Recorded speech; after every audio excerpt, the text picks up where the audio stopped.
I don't care what he says. A badger is not a pet. Tell McGregor to get the damn thing out of his office. We are not insured for rabies.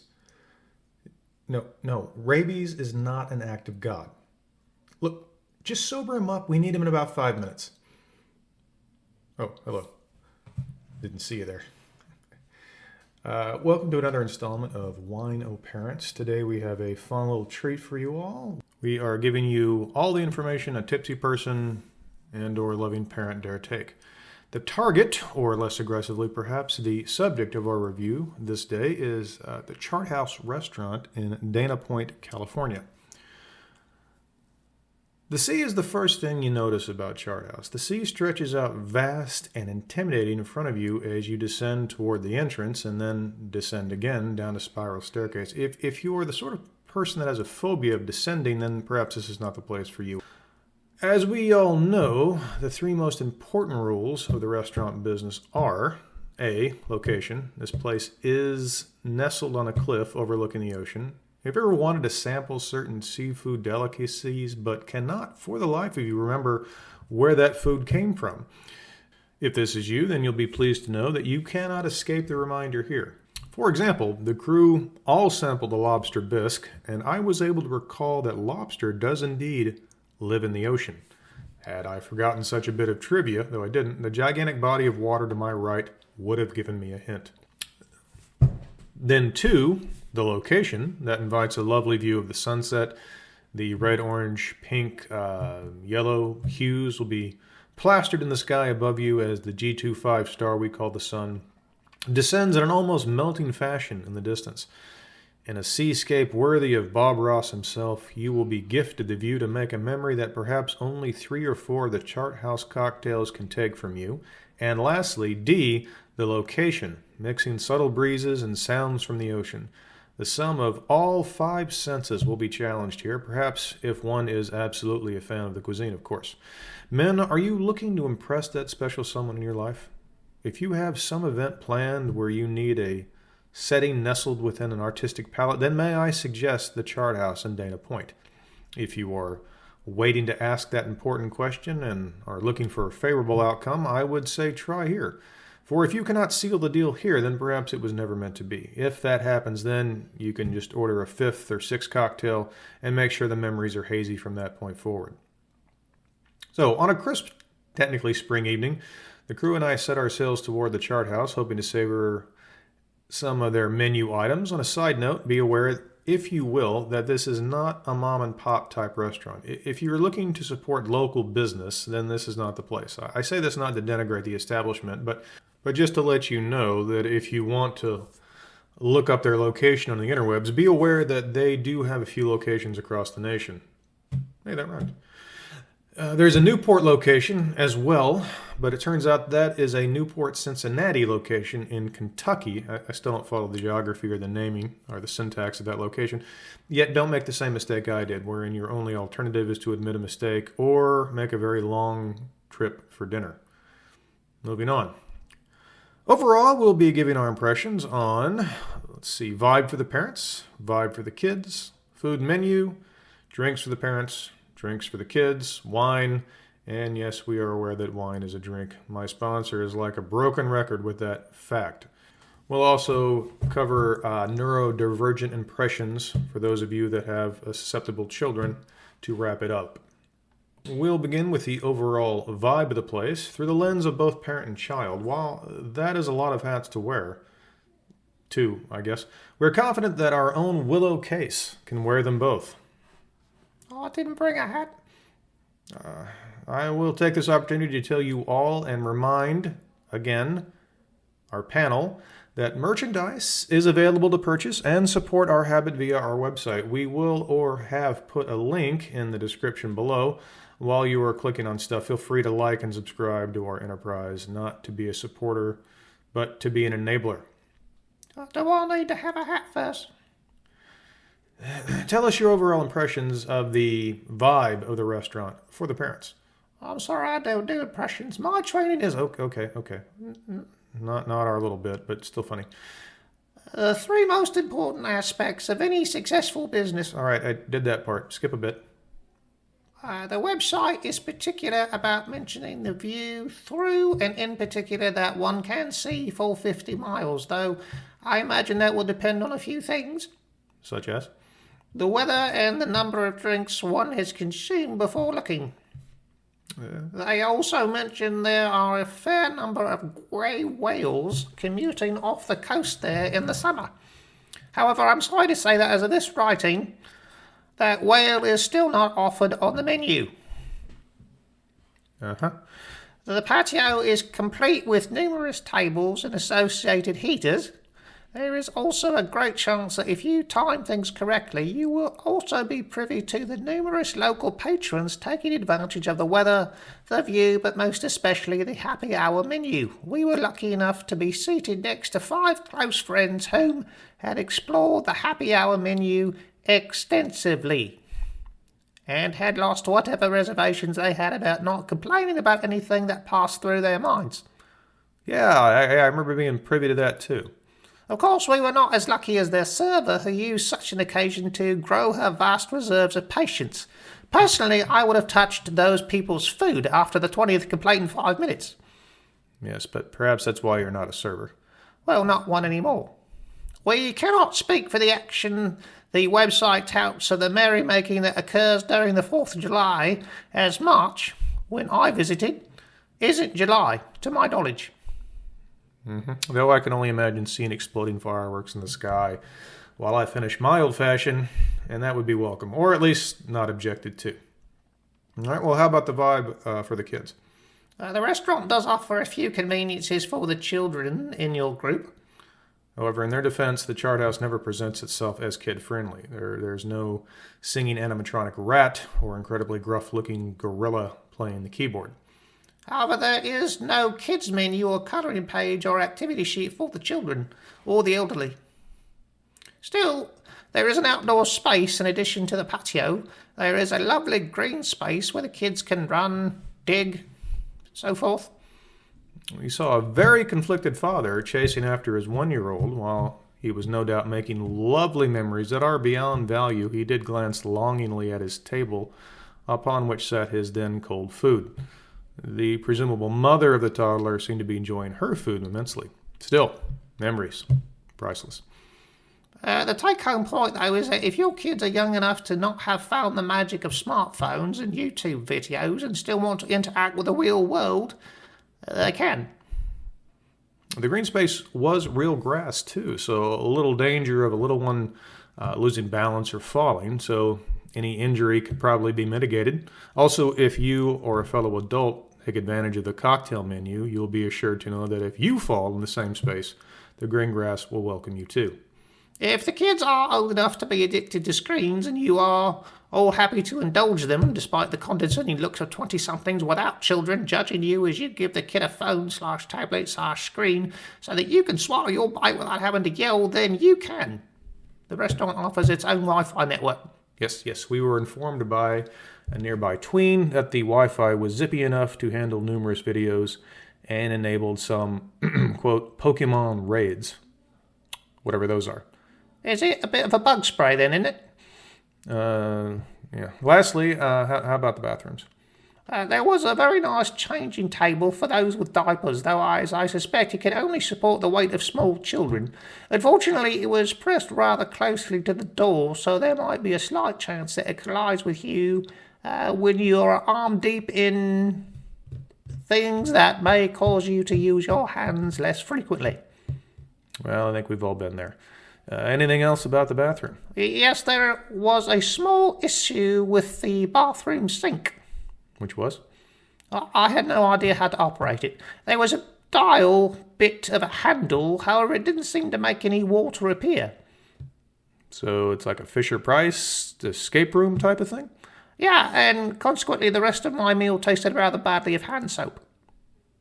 Okay, thank you for your insight there, Willow Case, everyone. Moving on then. Next, I'll review the food and menu. We found the menu to be well curated with a focus on red meat and seafood. The latter, I presume, again, is because it's only about 500 yards from something that one would typically associate with seafood. The steaks because there are no more bitter enemies in the animal kingdom than a lobster and a cow. For dinner, we collectively ordered Speakeasy Cheese Board, the Prohibition Rockefeller, lobster bisque, crab cake, Caesar salad, a miso sake glazed black cod, savory shrimp pasta, which was a lobster and shrimp carbonara, mini hot chocolate lava cake, and a regular hot chocolate lava cake. The Speakeasy Cheese Board is a lovely little cheese board that consisted of the board, cheese, fresh fruit, dried fruit, tapenade, tomato pico, and breadsticks. Some of those items were more edible than others. The cheese presented was a Gouda, Boursin, and Brie.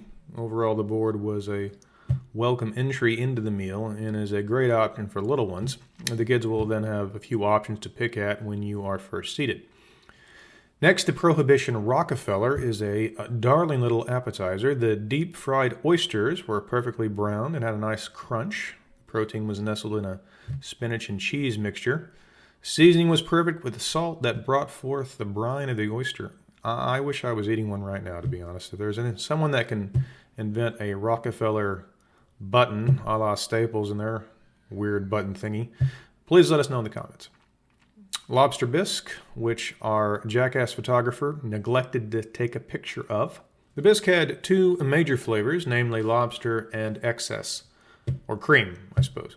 The taste of the lobster hits first, then the sweet aftertaste of the crustacean closely follows behind. There's a hint of paprika that comes next. Following is the cream to soothe any taste buds upset by the slight heat, which presents just before the butter rounds out the bite, or the slurp. What else? The Caesar salad is next, and again, we have no photograph. It was served in a Parmesan cheese bowl, meaning a bowl made of fried/melted cheese and not a bowl that was filled with fried/melted cheese. The Parmesan bowl, which is technically edible in the same way that a paper stick is edible that's stuck into the end of a lollipop. They share much of the same taste profile.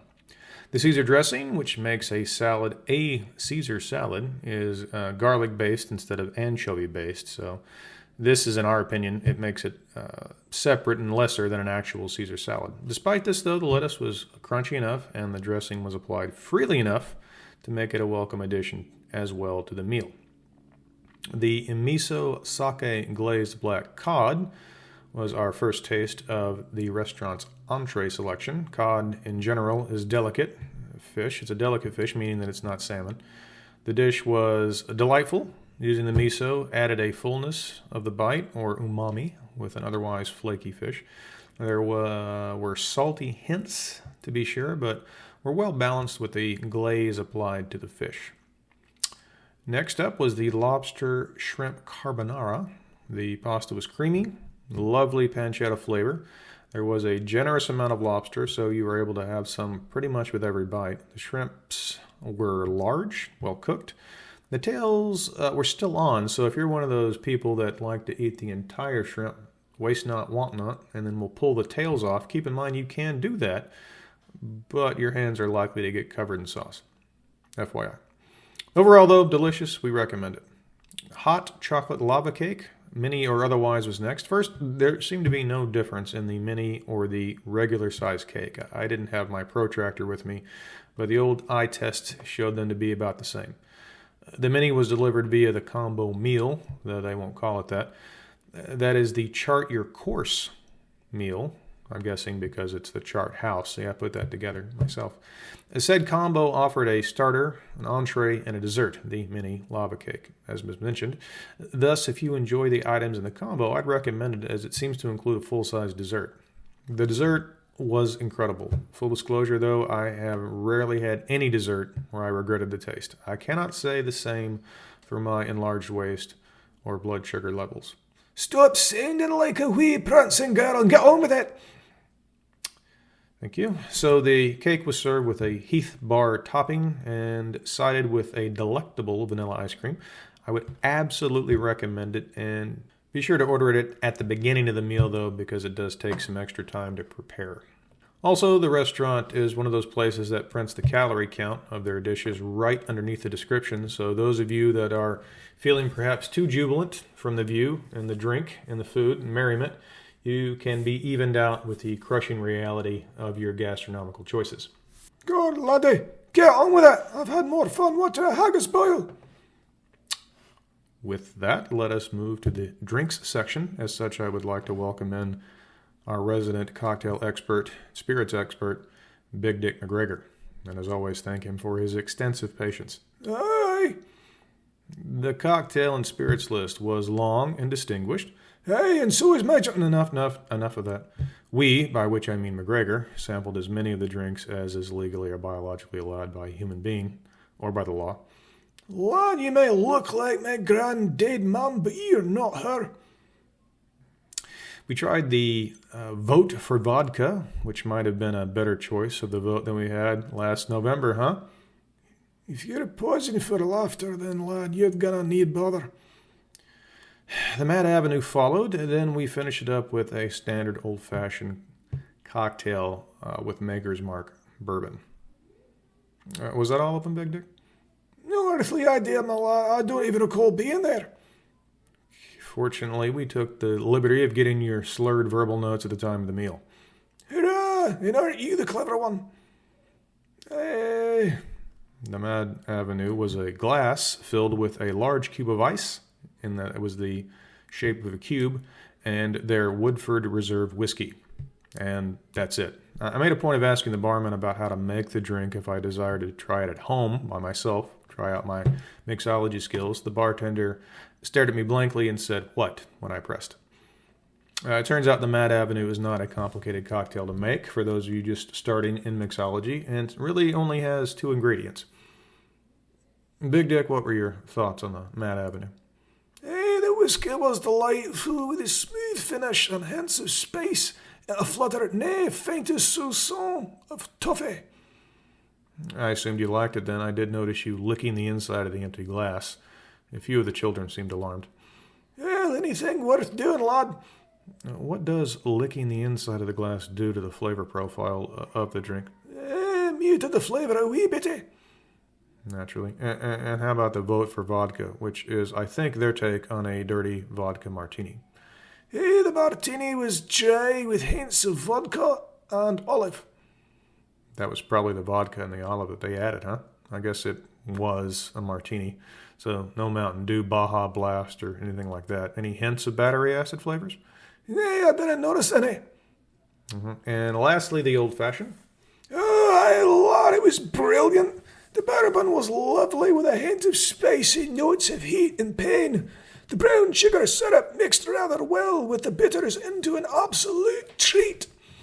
So, good then. Aye, the entire drink had the potential to cause you to toss your cookies in the morning. There is no higher praise I can give, lad. I guess it's good you only had the 3, huh? Aye, 3, 4, 6, after something that bunny who even keeps count. I would imagine your liver and our accountants. All right, thank you for that. Thank you for that. Lastly, we'll discuss the wine. We have our resident wine expert here today to give us his thoughts. Please say hello to Brian LaMarche. Lovely to be here again.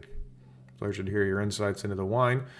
For this meal, we had the 2018 Reserve de l'Emmental Sincère, which is French, I guess, paired with the lobster and shrimp carbonara. We also tried the 2023 Rodney Strong Charlotte's Home Sauvignon Blanc, and that was paired with the miso sake glazed black cod. Your thoughts, please, sir.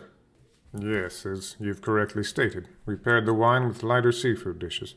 Typically, one would also perhaps have tried these lighter wines because they followed after one of the fine cocktails the restaurant offered. I can only imagine what that would have been like, as I consistently lost to a raving ass who cheated at thumb wrestling. You shall go nameless here. Not to dwell on that or anything. Yes, well, in any case, I chose these wines specifically to pair with the flavors of the sea. The L'Hermitage Sancerre has an alcohol content of 14%. Crafted in the Sancerre region of France, it had a nice crispy acidity with citrus hints. There is a bit of a flutter of musty mineral on the end of the wine. The wine cut through the cream of the pasta sauce. This bottle had an accompanying finish without being too intrusive to take over the meal. Overall, this vintage was excellent, and I recommend it for this dish. And the Sauv Blanc? As this was the final drink ordered for the night, we discovered a bit late that the wine budget had been commandeered to purchase an additional 8 old-fashioned cocktails by the same people that shall remain nameless. As it was, we were directed toward a lower price point Sauvignon Blanc. A Sonoma wine, this has a 13.5% alcohol content. Your notes on this one? The wine revealed notes of inexpensive, with an underlying hint of crisp acid and a ripe citrus. The wine complemented the delicacy of the cod dish, however. The sauce and the fish have subtle flavors that a stouter wine would have dominated. This wine was able to bring hints of fresh fish with notes of the sea. I would recommend it as a follow-up for the higher proof cocktails. If I had gotten any. The old-fashioned was brilliant. Is Spain as good? Well, I wouldn't know, nor would anyone at our table, or anyone at any table that night by the time you were finished. You weird girl's blouse. Why, you pompous, pickled putz. You... And with that, we will cut their mics for the remainder. The restaurant has the usual fare of soft drinks as well to round out the beverage discussion. We had Coca-Cola. I hesitate to review this here as it is sort of beyond the scope of our review. Mocktails also abound here as well, however. We ordered 2 of the Palmer mocktails. The Palmer name, evidently some golfer, denoting the underlying type of drink here. It's lemonade and iced tea with some fruit flavors. Our resident teen reporter tried the black cherry Palmer and the peach Palmer. Their report is as follows. Overall, the cherry drink did not seem to be mixed well. The first sip was akin to cough syrup, which had fallen to the bottom of the drink. Time spent stirring was needed to properly mix the syrup and the tea. The peach version was well mixed and didn't suffer from the same affliction. It is possible that the failings of the cherry variety are due to the cherry puree. The peach was tasty, refreshing. We definitely recommend this version of the drink. Lastly, for those parents that do have neurodivergent children, the interior lighting is not overwhelming.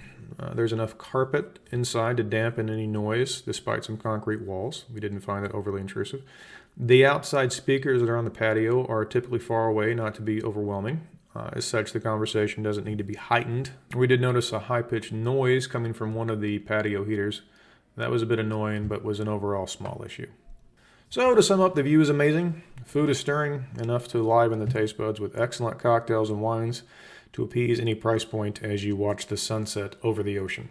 I think I speak for all of us that we would be happy to return for another go-around as soon as the restraining order is lifted on McGregor and the IRS is no longer watching us closely. I would love to thank my panel for their insight. I would love that, but I can't. Still, we work with what we have.